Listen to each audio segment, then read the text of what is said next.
Aquí comienza In Loco, con Chelo Ayala y Diego Villanueva, por Ecomedios, el lugar indicado. Soy un loco que se dio cuenta que el tiempo es muy poco. Cada aeropuerto tiene su código y cada pasajero también. Y todos tienen algo en común. Disfrutan acá. Hacemos de cada aeropuerto tu aeropuerto. Aeropuertos Argentina. Linda en el pasado, linda en el presente, linda para siempre. Buenos Aires, la ciudad más linda del mundo.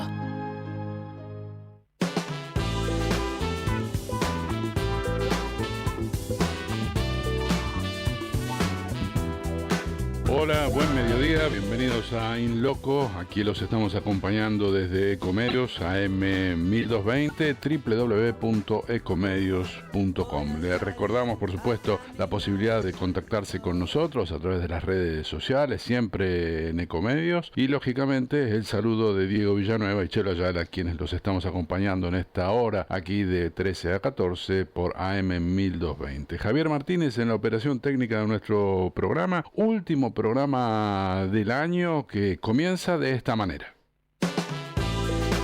In Loco, lunes a las 13 en Ecomedios, para no desentonar. A lo mejor resulta mejor así.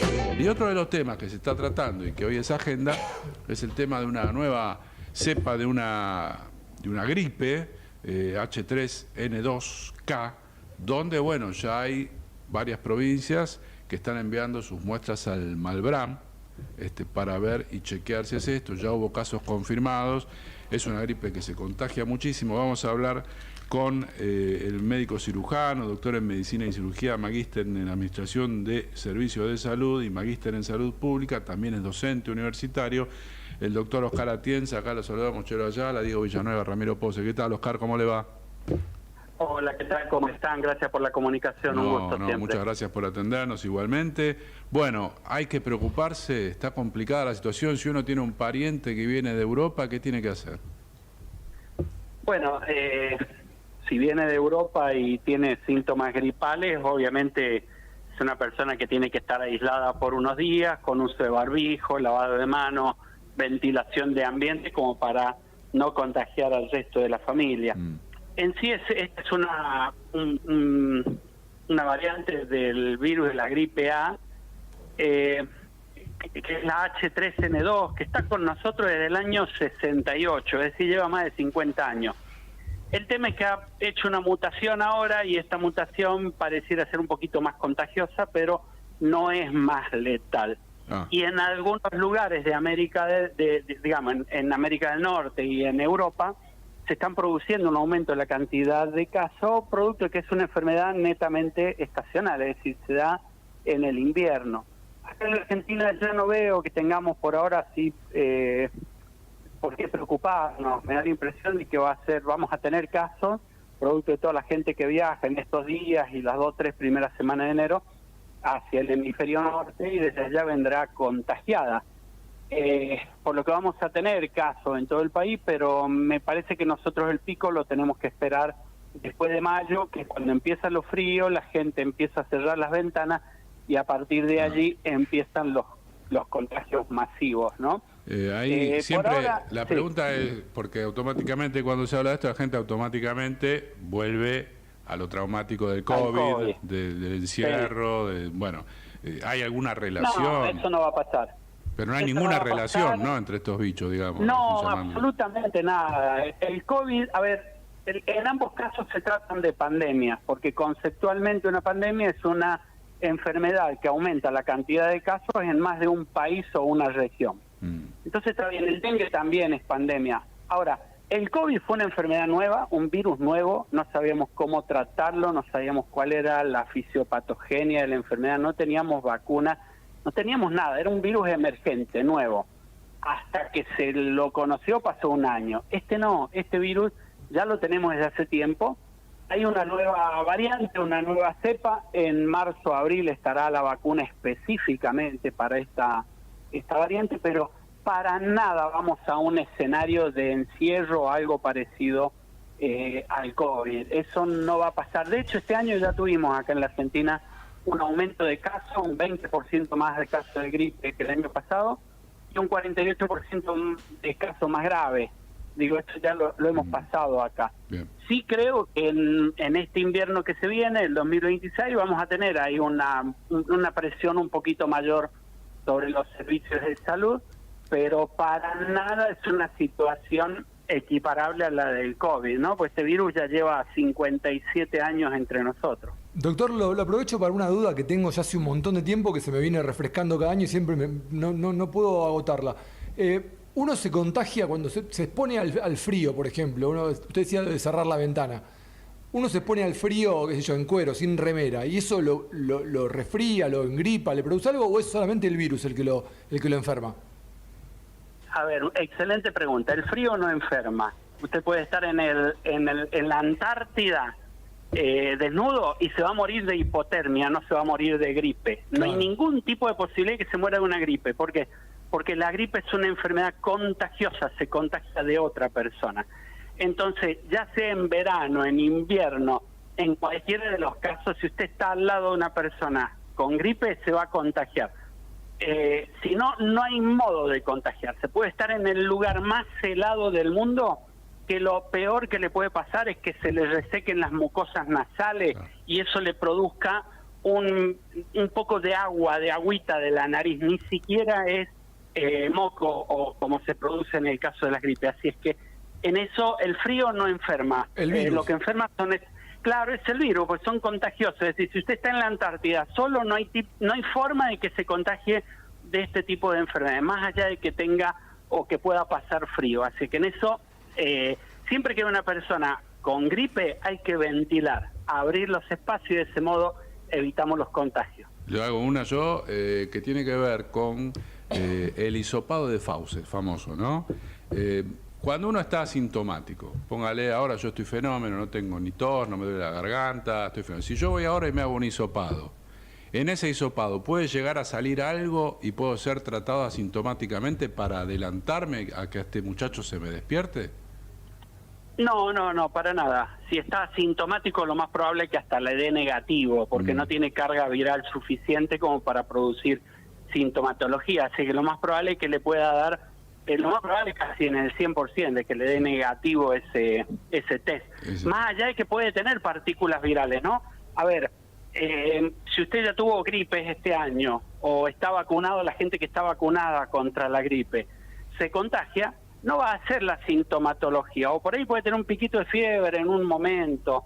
Esas personas pueden tener el virus, pero la vacuna, la carga de anticuerpos que tenemos, no deja que los virus se multipliquen. Entonces hay veces que no son detectables por el test. Bien. Bueno, es importante decir que las vacunas siempre son la mejor solución en el caso de que existan para distintas enfermedades, ¿no? Porque a veces se ponen en discusión, se pone en discusión el agua caliente, la rueda redonda. Entonces es bueno escucharlo a usted diciendo a quién hay que vacunar para lo que sea, calendario, fuera de calendario, quien tiene la posibilidad de tener unos pesos para vacunar las vacunas que hay que pagar, que se acerca al vacunatorio donde sea, ¿no? Exacto. Y si tienen algún viaje al hemisferio norte, ya sea Estados Unidos o Europa en estos días, yo les recomiendo vacunarse. Ya van vacunados. Hay por allí algunos colegas que dicen que la vacuna que tenemos, la tetravalente, no cubre a esta variante. Sí la tiene, es la H3N2. Por ahí no tiene la subvariante K, pero yo les puedo asegurar que en algo les va a ayudar si se llegan a engripar, porque es muy feo irse de vacación y pasarse 7, 8 días engripado, y más con esta gripe. Así que no cuesta nada, se colocan la antigripal, se van tranquilos, y allá cuando estén en lugares así de tránsito común, en los aeropuertos, en las estaciones de trenes, se ponen un barbijo, llevan un barbijo porque uno nunca sabe con quién está, ¿no? Hay veces que uno lleva sentado al lado de una persona 1 hora y a la hora empieza a toser, a estornudar y te das cuenta ahí que estaba contagiado. Así que para evitar eso, y lavado de mano, un poquito de alcohol en gel. El lavado de mano es una de las medidas más efectivas que hay para las enfermedades gripales y el COVID, ¿no? Que el COVID no dejó de circular, sigue circulando bastante fuerte. ¿Hay que seguir vacunándose contra el COVID?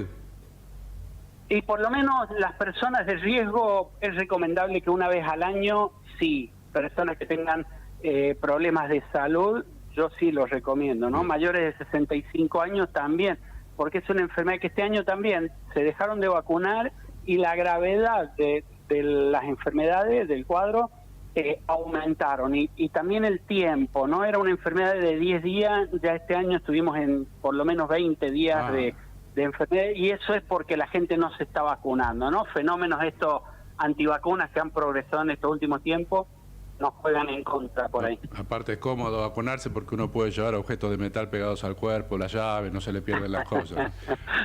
Oscar, le mando un fuerte abrazo y le agradezco. Está fantástico. Gracias a usted por el llamado. Que tenga feliz Navidad, felices fiestas para usted y su familia. Gracias, igualmente. Doctor Oscar Atienza, médico cirujano, doctor en medicina, magíster en administración de servicios de salud, magíster en salud pública aquí en InLoco. En el lugar justo, en el momento preciso. InLoco.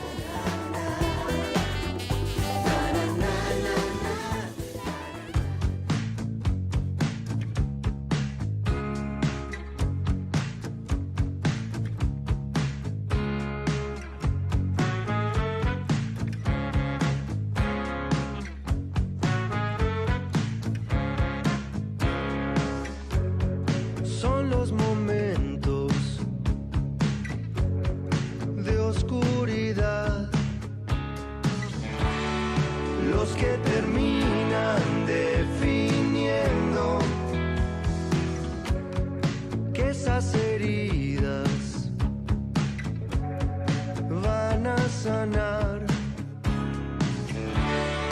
y las espinas van cayendo.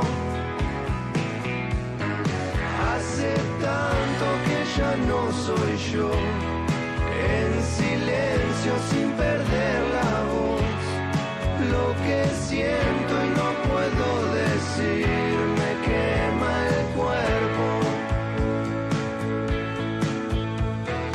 como el cuerpo de una mariposa, traigo estos colores pero dejo atrás un envase y un montón de cosas que se van.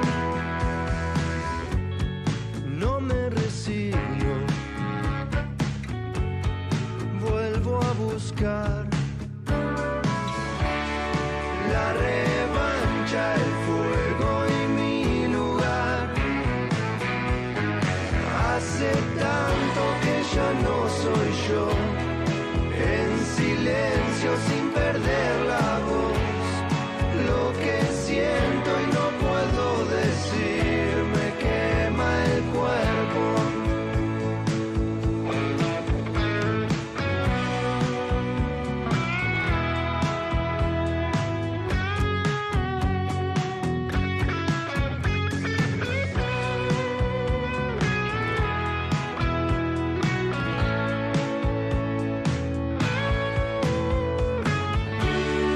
Voy sobre mis pasos para volver a soñar.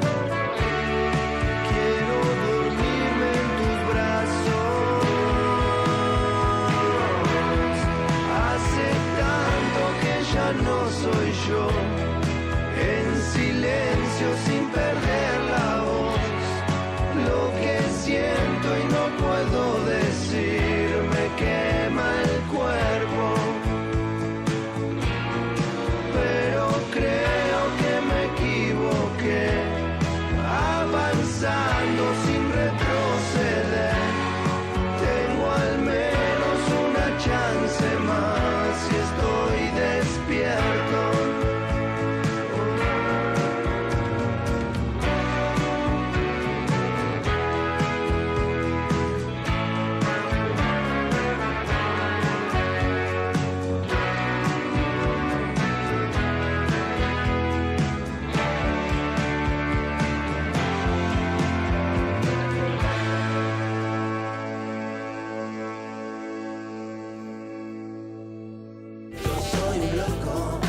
Lunes de 13 a 14, InLoco, por Ecomedios. Ubicados. Yo soy un loco que se dio cuenta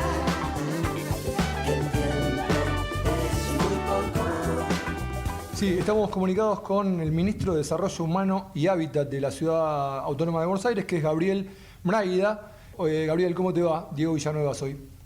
Gusto hablar con ustedes. ¿Cómo estás? Bueno, la primera pregunta concretamente es esa.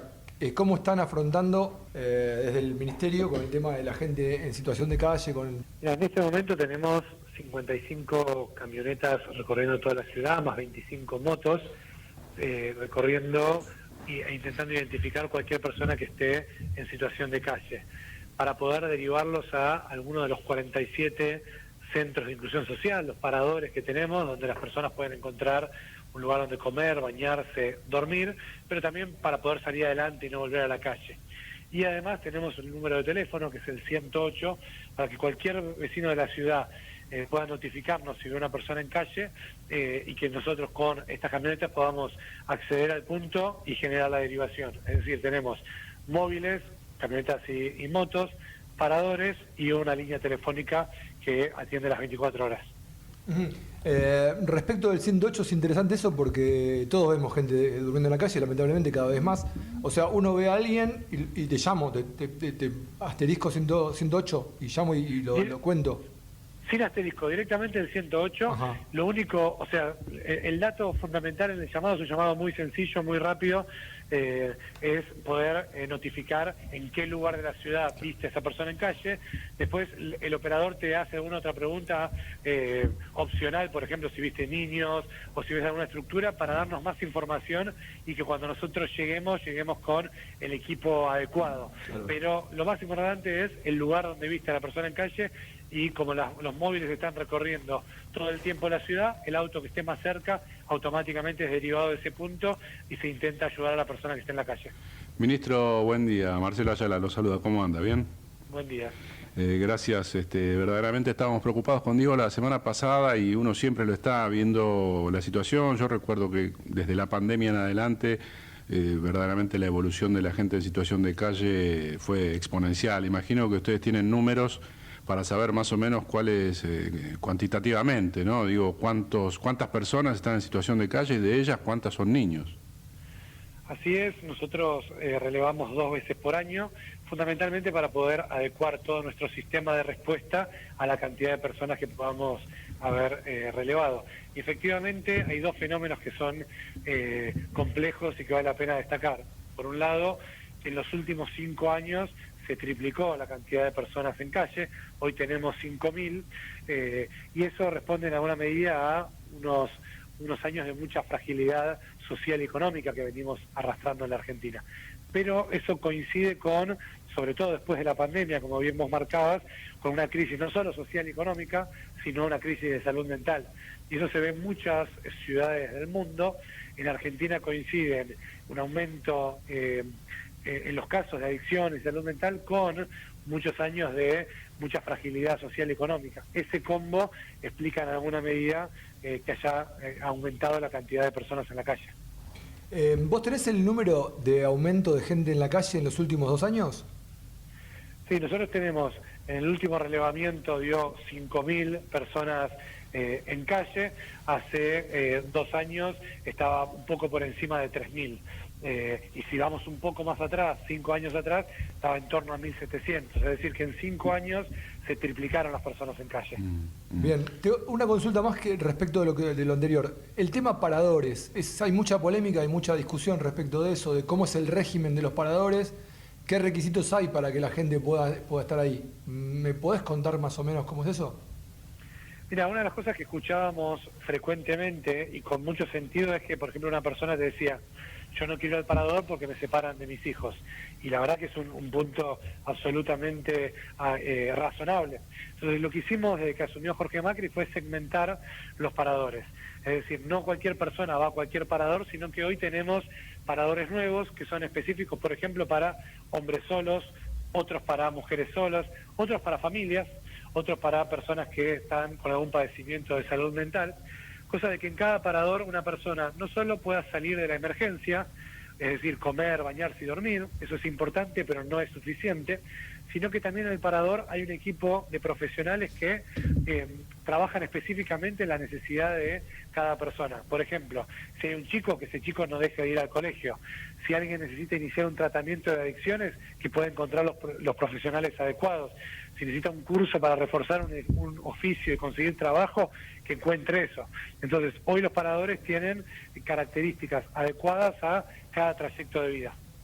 ¿Y el régimen de horarios y cómo funciona eso? ¿Hay que entrar una hora, hasta una hora, hay que arrancar a la mañana siguiente? Hay horarios de ingreso, hay horarios donde se sirve la comida, pero cada persona puede pedir algún tipo de excepción, por ejemplo, si trabaja, consigue trabajo y necesita ingresar un poco más tarde. Entonces, tienen hay ciertas reglas para todos y es importante también, por supuesto, para cuidar la convivencia de lugares donde viven, por ejemplo, 40, 50 personas, son necesarias reglas para cuidar la convivencia, en qué horario se puede lavar la ropa, en qué horario puede comer cada persona, etcétera, pero atendiendo también a las necesidades de cada persona, como te decía, por ejemplo, si el horario de ingreso o de salida escolar de los chicos, por supuesto que se respeta eso, lo mismo en caso de que haya un turno médico o el horario laboral, entonces tenemos la flexibilidad para que en cada lugar la persona pueda encontrar un espacio para salir de la emergencia, pero también para proyectar un camino que le permita no volver a la calle, sino salir adelante. Quien está hablando es Gabriel Sebastián Braida, es ministro de Desarrollo Humano y Hábitat de la Ciudad Autónoma de Buenos Aires. Imagino, Sebastián, que el tema de la reinserción laboral, ahí también deben trabajar bastante sobre eso, ¿no? Sí, ese es un punto muy importante. En algún caso lo que se necesita es reforzar algún oficio que tenga la persona.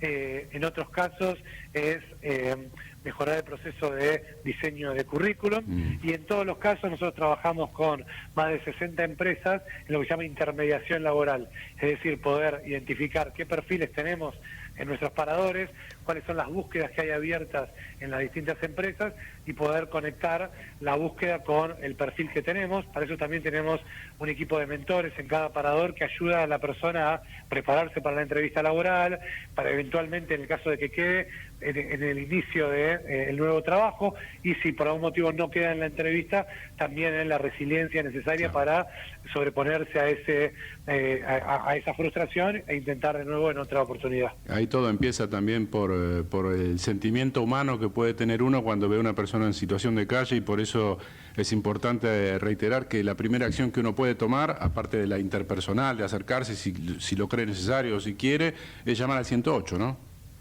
Así es, lo más importante es que si una persona en situación de calle llame al 108.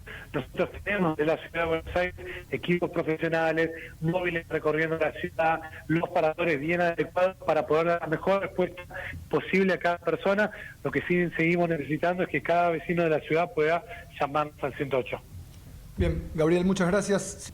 Gracias a ustedes y a disposición. Saludos. Un fuerte abrazo. Gabriel Braida, que es el ministro de Desarrollo Humano y Hábitat de la ciudad. Lunes de 13 a 14, In Loco, por Ecomedios. Ubicados. Yo soy un loco que se dio cuenta que el tiempo es muy poco.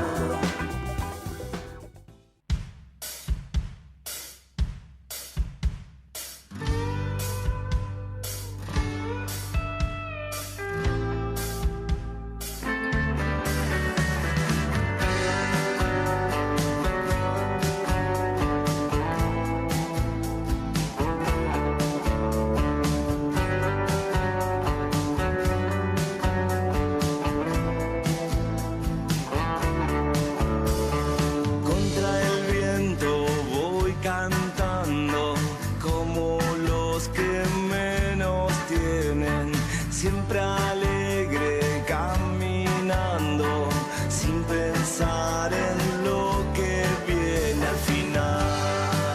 Al final, estamos en la misma cola. Al final, nos vamos a la misma hora. Que los que se mueren por tener lo que no necesita, compartiendo aunque no haya, como los sostienen, manteniendo el equilibrio, porque nadie me sostiene al final, estamos en la misma cola al final, nos vamos a la misma hora que los que se mueren por tener lo que no necesitan. Qué extraño me queda este mundo de gente que olvida a su gente, que encierra al que grita verdades, que impide pensar diferente.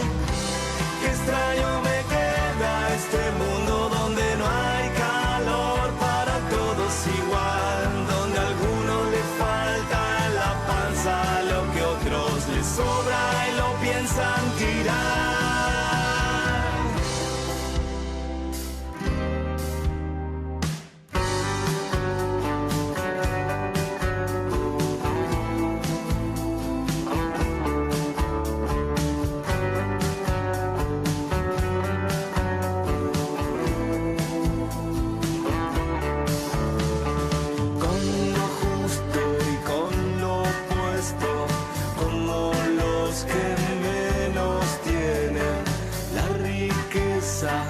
De lo honesto no se mide con papeles igual.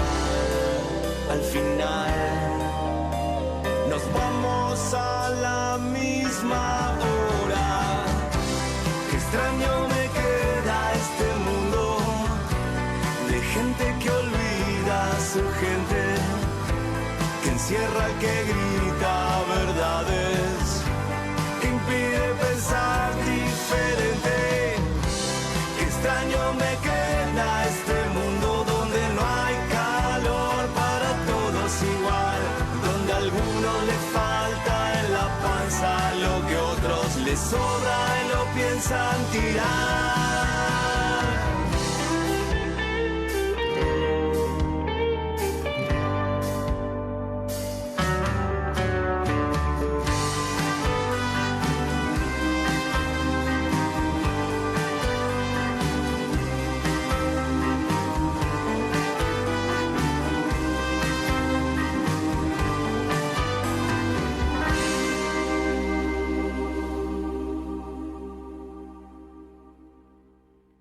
Ecomedios.com AM1220. Estamos con vos. Estamos en vos. Ahora, visitar Catamarca es más fácil que nunca. Te presentamos Visit Catamarca, la nueva plataforma donde podés planificar tu viaje y comprar paquetes y experiencias directamente de agencias y prestadores. Entrá a Visit Catamarca y empezá tu próxima aventura. Catamarca, más que un paisaje, todos. Catamarca, hermosa por naturaleza. Ministerio de Cultura, Turismo y Deporte. Informate en ecomedios.com. Seguinos en TikTok, @ecomedios1220. Lunes de 13 a 14, In Loco, por Ecomedios. Ubicados. Yo soy un loco que se dio cuenta que el tiempo es muy poco. Pero ahora vamos a pasar a la primera entrevista de In Loco de hoy. Vamos a hablar con Franco Del Ledone, que es un doctor en comunicación. Él es argentino, especialista en la ultraderecha y los desafíos a la democracia. Es el fundador de Epidemia Ultra, es un proyecto transmedia que analiza la ultraderecha global, y de Rombo Podcast, que produce podcast sobre política y divulgación científica. También trabaja como investigador y divulgador y tiene una coautoría de libros y artículos sobre el tema. Y como para presentarlo nomás, él estaba en Twitter y se fue de Twitter. Se fue de Twitter porque... Sabio, sí, bien. En desacuerdo con Elon, calculo. Así que bueno, vamos a hablar de esto y otras cositas más con Franco, a quien saludamos aquí, Chelo Ayala, Diego Villanueva. ¿Qué tal, Franco? Buenas tardes. Ahí en Alemania estás, ¿no? Sí, ¿qué tal? ¿Cómo están? Buenos días para ustedes, o buenas tardes casi, ¿no?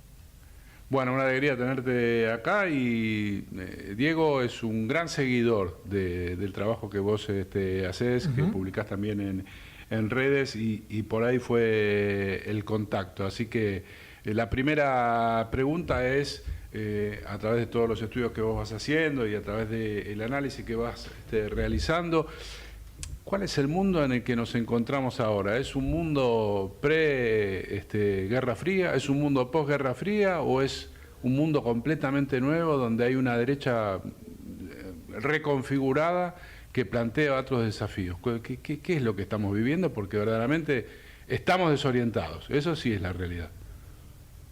Sí, coincido en eso. Me parece que al final estamos en una fase diferente, ¿no? Tal vez la podemos comparar con una época de Guerra Fría y demás, como para tener una referencia, pero claramente estamos viviendo en un momento donde van surgiendo diferentes polos de poder, si lo ves desde la geopolítica, ¿no? Un mundo más multipolar, si se quiere, con sus referencias, insisto, a las viejas potencias que guardan todavía ese poder o esa cuota de poder.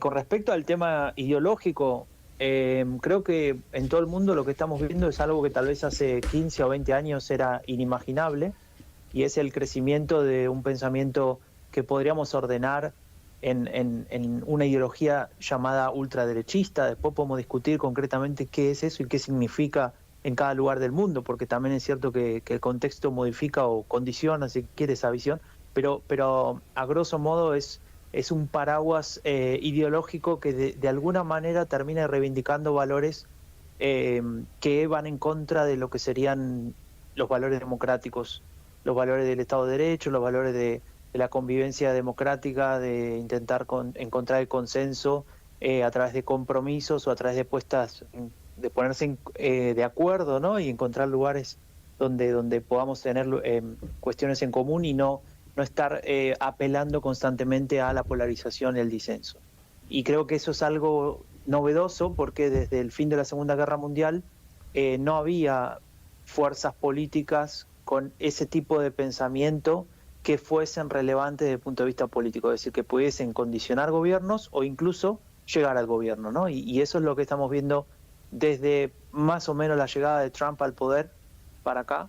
Podría ser un poco antes, un poco después, pero claramente ahí hay un punto de inflexión. ¿Cómo te va, Franco? Diego, soy.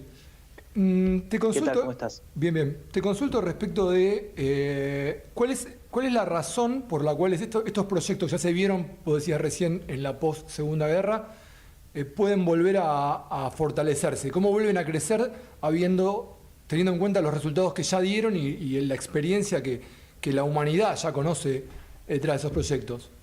¿Es un tema de comunicación? Yo creo que la comunicación es una parte solamente. Hay muchos factores, ¿no?, que se conjugan para que eso se dé. Podríamos llamarle crisis, ¿no? Crisis de diferentes, con diferentes raíces, pero tal vez que apuntan o que terminan reforzando este síntoma que es el crecimiento de esta ultraderecha.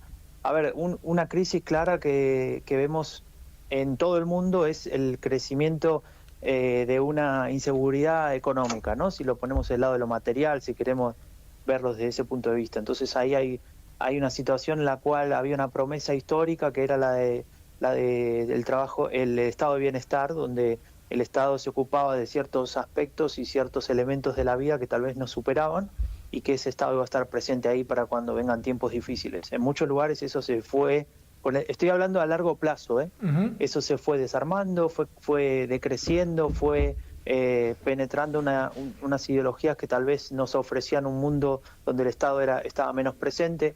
En algunos casos eso fue aceptado como tal, ¿no?, como relato y como algo positivo, y las consecuencias las vemos en esta época, ¿no?, de haber desarmado esos resortes que impedían que la gente caiga en la marginalidad, etcétera, ¿no?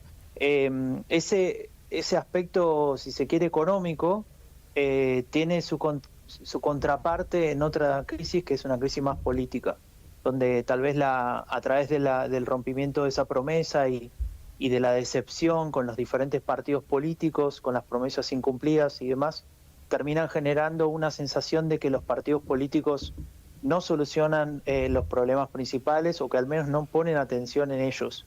Y se genera todo este discurso de la antipolítica que crece fuertemente después de los años 90 y producen esa crisis de representación, porque si no son los partidos en este sistema representativo democrático que tenemos, ¿quiénes son los que nos tendrían que representar?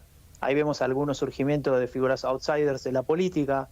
En los 90 fue Berlusconi, no sé si se acuerdan. Después, bueno, fueron surgiendo diferentes elementos, pero claramente ahí hay una problemática con la representación. Es decir, ¿quién va a tomar esas decisiones por nosotros, ¿no? Ahí arriba en el poder.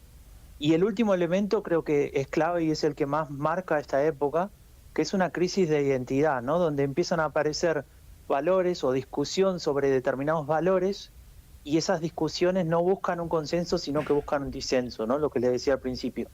¿Qué es lo que está bien y lo que está mal? ¿Cuáles son los elementos a partir de los cuales podemos decidir que una pregunta social se tiene que responder con más igualdad o más represión o más disciplinamiento desde el lado de la seguridad?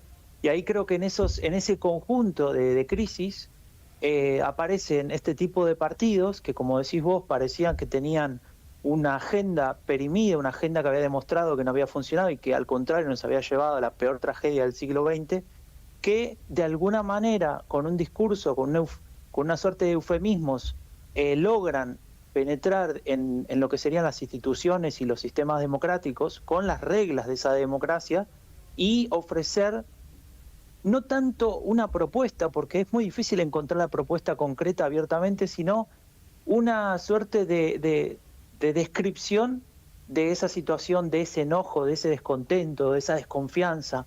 Y ahí mucha gente se vio representada, al menos en poder decir, yo pienso así, yo estoy enojado con este sistema y no me ha solucionado o no cumple con lo que yo esperaba de esto. Y ahí es donde este tipo de partidos logra capitalizar el descontento, porque el resto, y ahí viene, si se quiere, la autocrítica que debería hacerse de este sistema, es el resto de los partidos no supieron dar respuesta a estos problemas, pensando que este es el mejor sistema que tenemos y lo único que tenemos. Fueron incapaces de encontrar reformas, encontrar mejoras, y lo que se hizo fue profundizar los problemas.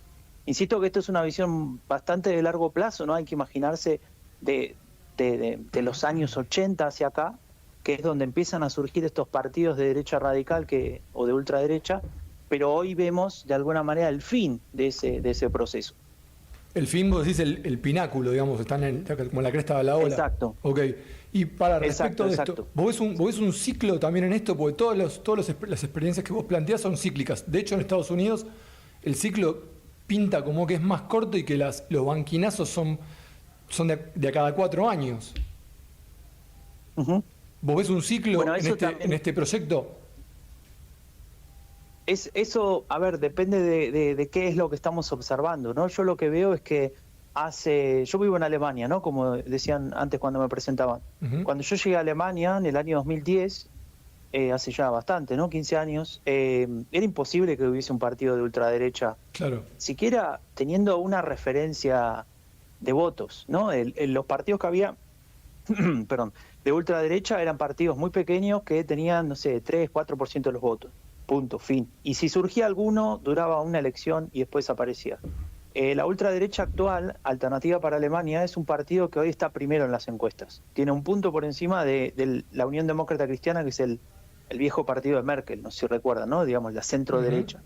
Y esta situación que se haya desarrollado desde que nació este partido en 2013 hasta ahora, cuando yo llegué a este país era imposible que esto sucediera, lo que me marca es que estamos viviendo un proceso desde el punto de vista de lo social, de lo que está pasando en la sociedad, que fue durante mucho tiempo por debajo de la superficie y que ahora empieza a salir. No creo que sea un proceso que se termine de pronto. Si lo mirás desde lo electoral, puede ser que haya bandazos, puede ser que haya mejores o peores elecciones.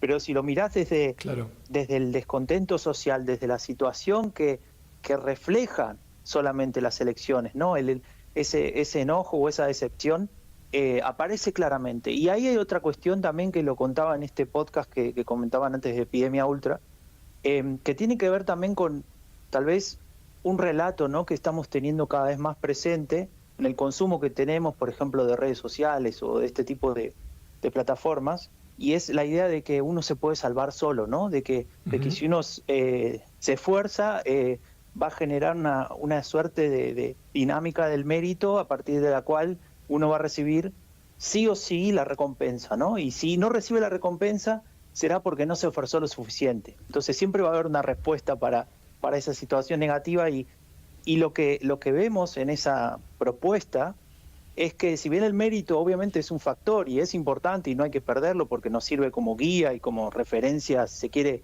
para tener motivación y demás, también hay otros factores que influyen en nuestra vida y en la vida de cualquiera.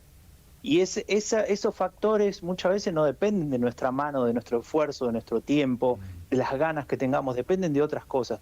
Y ahí es donde aparecen los valores sociales, ¿no? Donde compartimos esa experiencia más solidaria, ¿no? Cuando vos me llamás y me decís, necesito una mano para resolver algo, y yo pueda dejar mi tiempo, o mejor dicho, ocupar mi tiempo en vos, ¿no? Y en darte una mano. Y ahí es donde estamos viendo un discurso que va en contra de esas ideas, y se refuerza este otro discurso de esta ultraderecha, que es la que poco a poco va dominando ciertas escenas políticas. No quisiera ser todavía muy pesimista, pero sí que veo que hay una tendencia a que ciertos valores democráticos tal vez empiecen a partir de ahora a verse de una manera diferente, ¿no? Y eso es un poco preocupante. Estamos hablando con Franco del Ledón, él es doctor en comunicación, tiene este trabajo extraordinario que tiene que ver con Epidemia Ultra, que es este proyecto transmedia que analiza las ultraderechas globales, y uno puede imaginarse, Franco, estas ultraderechas que entran como una especie de caballo de Troya en el mismo ecosistema, ¿no? Y después haciendo un paralelismo informático, como un troyano entran ahí. Y digo, ¿cuánto puede ser la vida de este troyano cuando, como vos bien subrayás, empiezan a desaparecer o empieza a trabajarse para destruir conceptos como justicia social, estado de bienestar, salud pública, universidad pública? Digo, ¿hasta qué momento hay una sociedad, según lo que vos podrás intuir, que puede llegar a resistir lo que se llama eufemísticamente en términos económicos como el ajuste necesario? Mira, ahí hay una discusión, ¿no?, sobre qué pasa cuando las sociedades cambian de tal manera, o mejor dicho, de una forma en la cual esas sociedades ni siquiera se dan cuenta que cambian. Porque es de una forma tan lenta y tan paulatina que a veces no nos damos cuenta, ¿no? Hay una metáfora que vi de un profesor mexicano, no recuerdo el nombre ahora, que explicaba o que trataba de explicar cuándo una democracia se vuelve un autoritarismo, ¿no? Y él decía, cuando eso sucede de manera efectiva, ni siquiera nos damos cuenta, porque es como si tuviésemos una botella de jugo de naranja, que cada día a esa botella, o a cada una de esas botellas, tenemos muchas de ellas, le ponemos una gota de agua, y después 2 gotas, y después 3 gotas, y después 4 gotas. Entonces, cuando uno toma esas botellas, una después de la otra, ¿en qué momento dejó de ser jugo de naranja y pasó a ser agua, no? Y esto es algo parecido. Y es interesante porque cuando lo analizás, tenés que mirar sí o sí en la estrategia de este tipo de fuerzas políticas. Y la estrategia conceptual no es actual, es de fines de los años 60, 70, en la época del Mayo francés. Es decir, paralelo a esa época de crecimiento de las izquierdas, primavera de los pueblos y demás, había un grupo de pensadores en Francia que desarrollaron una idea opuesta, ¿no? Es decir, ¿cómo podemos hacer para que los valores de la extrema derecha vuelvan a ser atractivos? Imagínate una sociedad en la cual no había pasado mucho del fin de la Segunda Guerra Mundial, ¿no? Y en esa lógica decían, bueno, lo que hay que hacer es construir algo que sea aceptado por todos, un consenso social, que compartamos los valores. Una vez que podamos compartir esos valores, recién ahí vamos a poder disputar políticamente en una elección, por ejemplo. Es interesante porque esta gente de extrema derecha toma el concepto de Antonio Gramsci, que era de izquierda, que era marxista, ¿no? Y que había escrito la idea de hegemonía, seguramente lo habrán estudiado en su momento. Entonces lo que ellos plantean es, bueno, hay que construir una hegemonía. y hay que hacer que una sociedad acepte que estos valores son los valores que hay que defender, que son los valores que tenemos que cuidar para que una sociedad no caiga en la decadencia, etcétera. Y ahí es donde yo me pregunto, frente a tu pregunta, respondo con otra pregunta, es si lo que aceptamos como modelo de sociedad y como modelo de país es ese que vos relatás, ¿no? De tal vez de un ajuste constante, de una pérdida de la justicia social, de un desprecio por el valor de la igualdad. Tal vez entonces ahí, ¿cuál sería el espacio de retorno a esas ideas? Si lo que está pensando una sociedad es que pensar en contra de eso es lo correcto. Entonces me parece que ahí recién lo que yo veo como luz de esperanza es cuando existan voces que puedan volver a poner a esos valores en un espacio de relevancia, ¿no? Y que no sean más denostados, sino todo lo contrario.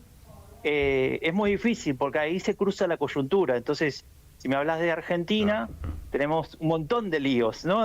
Aparte de esos. Y si te hablo desde Alemania o desde España o del país que sea, también existe esa coyuntura. Entonces eso tampoco hay que subestimarlo.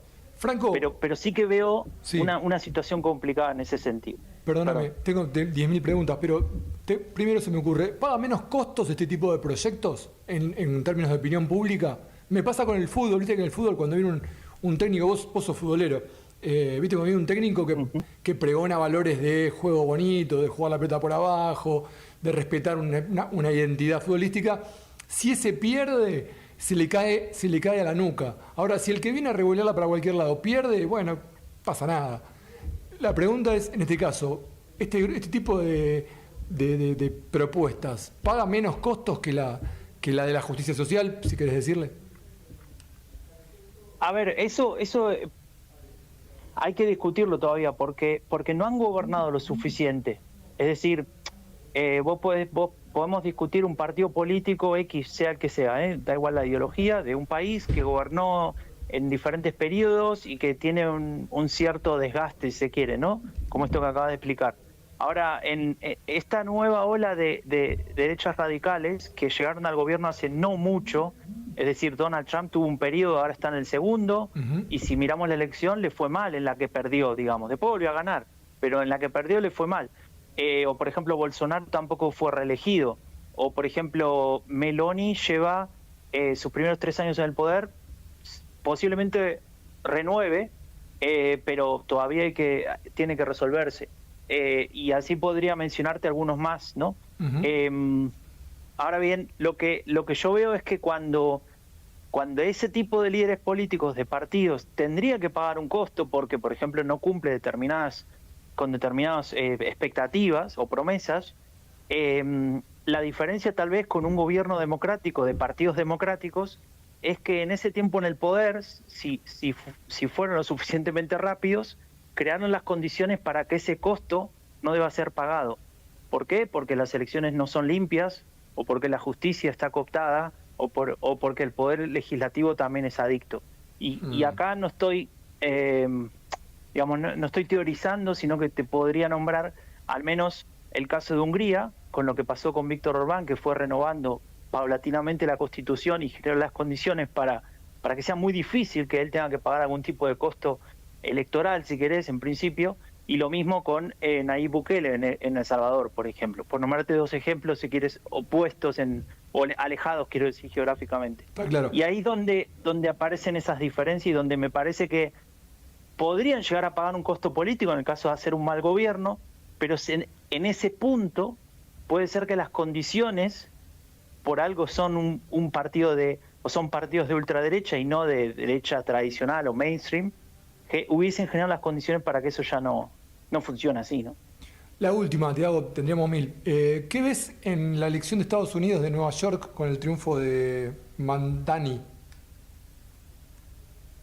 Bueno, ahí yo lo que veo es que hay mucha euforia, ¿no? De ciertos sectores, si se quiere, más a la izquierda del espectro político. Me parece que fue una campaña electoral llamativa, me hizo acordar un poco, no por el contenido, pero sí por el impacto que generó a lo que fue Barack Obama en el 2008, ¿no? Cuando hizo esa campaña de Yes We Can y demás. y me parece interesante como fenómeno, pero yo, de hecho lo hablaba con un amigo hace un tiempo, yo soy más cauto, ¿no?, con tomar banderas o referencias políticas a partir de campañas electorales, ¿no?, a partir de un momento que puede ser muy importante y muy revelador y tal vez puede ser un signo de cambio de época, sí, o como sea, pero soy más cauteloso, o sea, me parece que hay que mirar la política y este tipo de elementos desde una perspectiva un poco más larga, en la medida de lo posible. ¿Para qué? Para, primero, no levantar las expectativas donde no tienen que estar, y segundo, para poder evaluar el fenómeno, porque cuando este señor llega al gobierno va a ser el alcalde de una ciudad, claro, posiblemente la más importante del mundo, pero ¿cuánto puede cambiar y mover e inspirar? Tal vez algunas cosas, tal vez otras, pero tiene eso que ver con las problemáticas que te estaba mencionando durante todo lo que hablamos recién. Ahí es donde me hago la pregunta, no por criticar a él o por pensar que eso no sirve, sino por medir si esas expectativas de verdad son las que tendríamos que tener. Bien, clarísimo. Gracias, Franco. No, gracias a ustedes. Saludo. Un fuerte abrazo. Franco del Ledone, aquí gracias. En In Loco.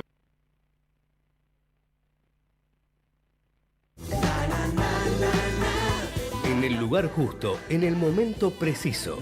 In Loco.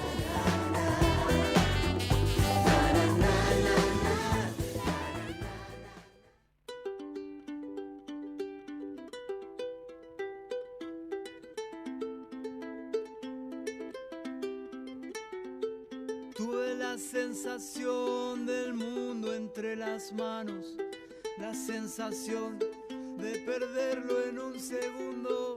Tuve la sensación de estar acorralado, la sensación de sacarme una mochila de piedra.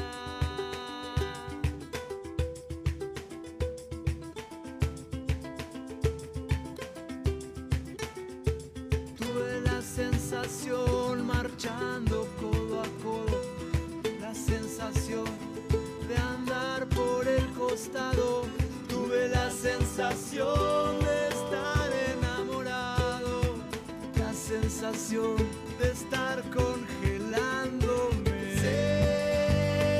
Sensaciones para poder vivir, para poder vivir el camino. Échale leña al fuego, échale leña que hay que seguir.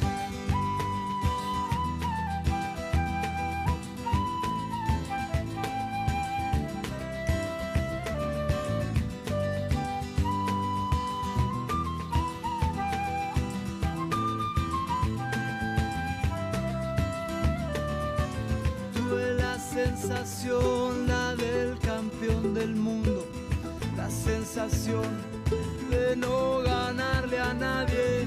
Tuve la sensación, la de la mejor flor, la sensación de estar envenenándome.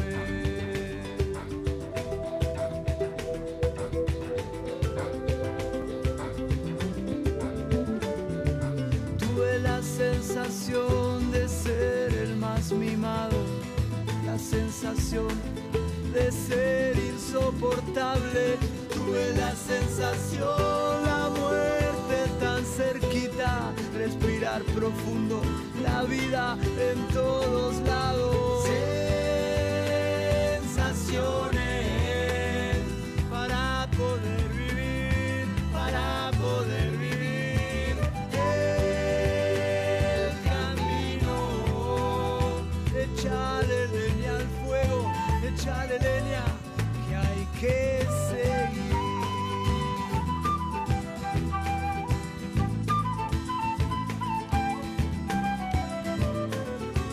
Tuve la sensación de ser abierto y puro, de la coraza, de estar petrificado.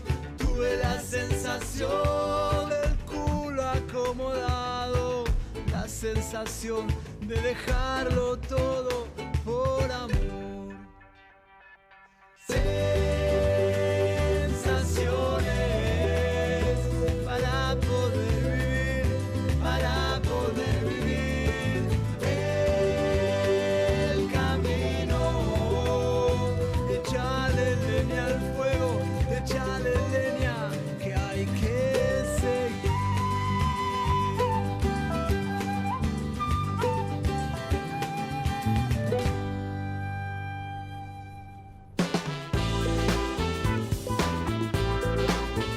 Lunes a las 13, el lugar indicado. In Loco.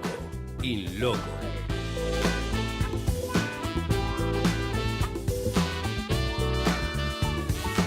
Muy bien, amigos, amigas, hemos llegado al final de este programa de In Loco. Último programa del año 2025, donde iniciamos esta aventura junto a mi querido amigo Diego Villanueva. El saludo cordial para todos ustedes, los oyentes de la radio, por supuesto a las autoridades de Ecomedios, el agradecimiento por el espacio y la confianza, y por supuesto In Loco, que continuará en el año 2026. El abrazo cordial, el saludo para Javier Martínez, que tengas excelentes fiestas, un inicio de año venturoso 2026. Lo mismo para todos nuestros oyentes y para vos, Diego. Un fuerte abrazo. Chao. Felices fiestas. Cada aeropuerto tiene su código y cada pasajero también. Y todos tienen algo en común. Disfrutan acá. Hacemos de cada aeropuerto tu aeropuerto. Aeropuertos Argentina. Linda en el pasado. Linda en el presente. Linda para siempre. Buenos Aires, la ciudad más linda del mundo.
Desde Buenos Aires, transmite LRI 224, AM 1220, Ecomedios.